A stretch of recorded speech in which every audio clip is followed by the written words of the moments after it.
I guess I come from a generation in which the play of signs is really important.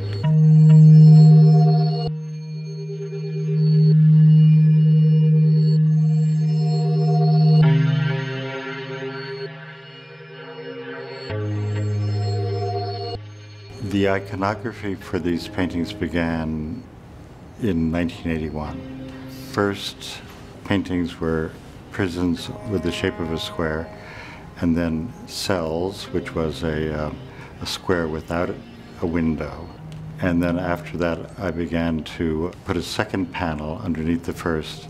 In the following years, I developed that iconography further.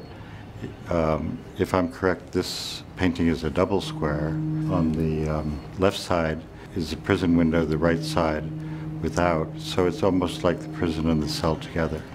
At that particular time, I also put the little rectangles on top, which I thought of in representational terms as a smokestack.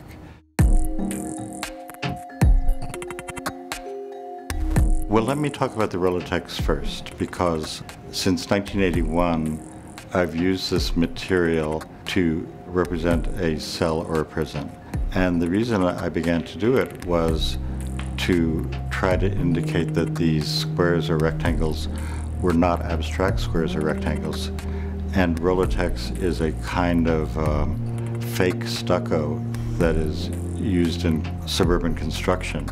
And so hopefully that's a kind of physical signifier that this is a structure you're looking at and not just an abstract square. That has, for whatever reason, not changed. In fact, from the beginning, day-glow color really represented to me a kind of unpleasant artificial illumination, and I kind of associated it with radioactivity. And so for me, this black rectangle has a kind of artificial, unpleasant glow surrounding it. And this particular painting happens to be very pessimistic. The black silhouette against the orange, you know, I think of it almost as infernal.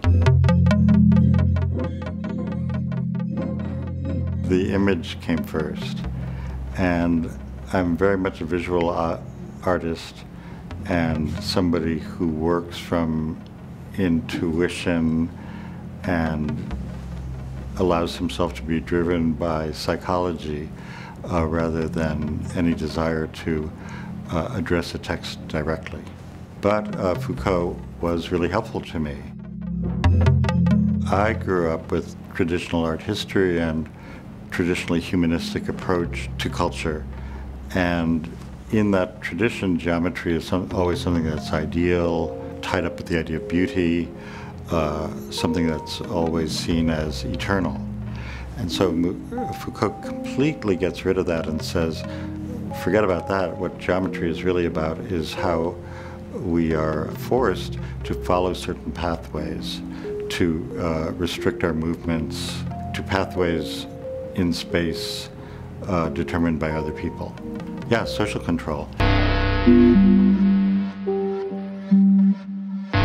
In those days, I wrote a little bit about driving a car on the highway, and for Americans, that's always been a poetic image of freedom. But really, if you drive your car a few hundred kilometers in a little box, following a straight line, it's actually a pretty dramatic example of confined, controlled space. And then it turned out that all those ideas seemed to be pretty relevant to the internet and the digital world. As we send an email or Skype with one person or another, we're traveling along a